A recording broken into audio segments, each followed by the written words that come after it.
Okay. Hi, it's Jennifer Collins here, and I want to talk today about a furnished room versus a finished room and how it's really just a matter of some layers that will really apply to just about any room anywhere. So I have a sample room here. I'll share my screen. And this is kind of a typical space that I'll walk into at the beginning of a project. We've got some basic furniture pieces here. These actually are the right scale and suitable, textile and color. Um, Very often it's, there might be pieces that are difficult as in that they're a little overfed or they're too big or they're too small or there's too many of them or there's too few of them. So getting the floor plan right. Um, let's assume we've already got the right furniture and that there's a layout that suits all the requirements. Very often there's an area rug that is very often the wrong size, sadly, and sometimes it's the wrong pattern. It might just be overwhelming or underwhelming, depending on what we were looking for in the space. So this rug, even though it's very pretty and they like the colors and the pattern, it's the wrong size. It really is too little. This whole part of the room here feels like it's kind of a timeout corner. And there is a large space over here that goes off to the kitchen that feels a little neglected. And the effect is that your living room is actually really little, whereas this room is twice as long as it is wide. So it's an okay size. It's not enormous, but it feels small. It feels like a little island in the middle of a large room. So getting the right size rug in there would be the first step after um, having your seating. The pieces are there and they're in a good spot. So let's ground them with the right size area rug.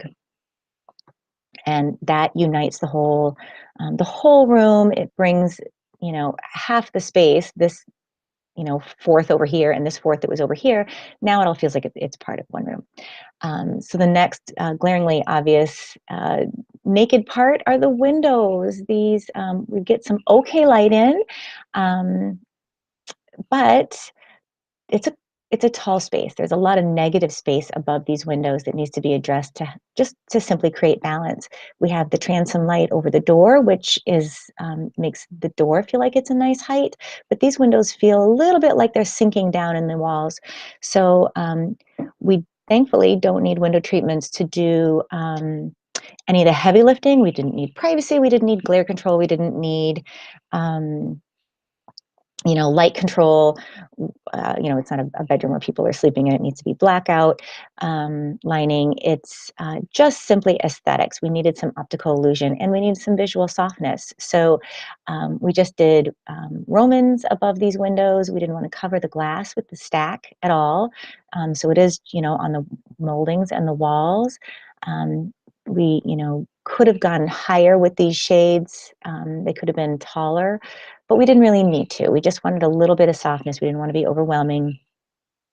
And so the height of these shades became the new height that we kind of created some continuity with. We mounted the um, window hardware, the goodness, the rod, the curtain rod, at the same height.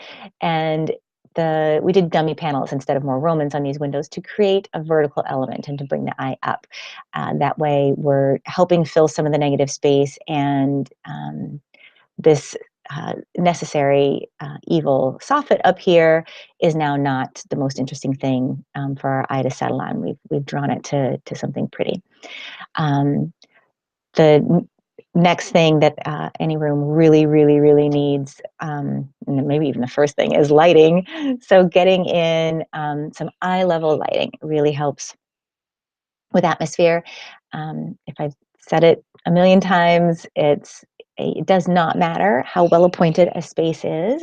If you don't have a good lighting plan, you don't have atmosphere. So getting enough lights, all on dimmers with the right Kelvin, the right color of light, and the right wattage is critical. So you have lots of flexibility with that.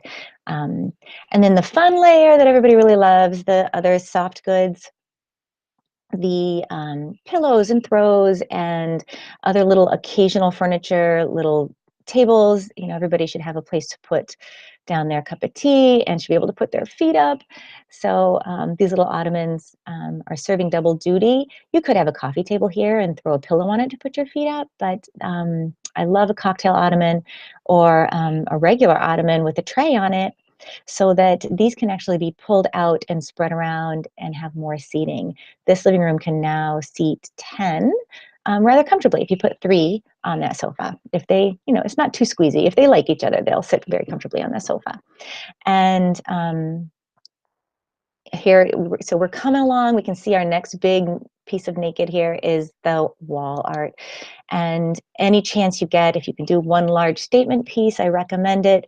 You know, gallery walls have their place, but a statement piece of art, each room probably has one of those walls, and don't overlook that as being one of the most important things.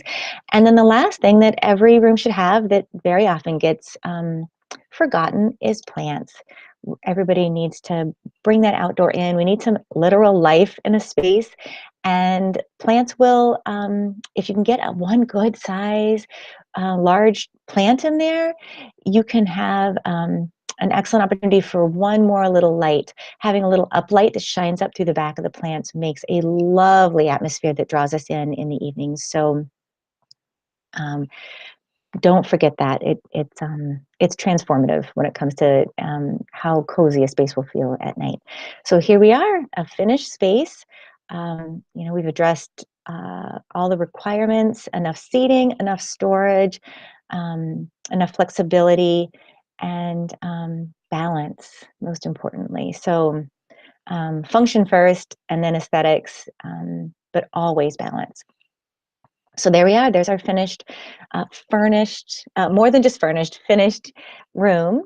And those layers, like I said, apply to any space. So hopefully some of this will be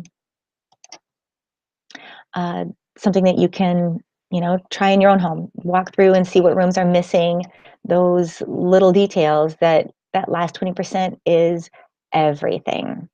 So send me a note if you think of something I may have missed, and hopefully I'll see you on another video. Thanks for watching. Bye.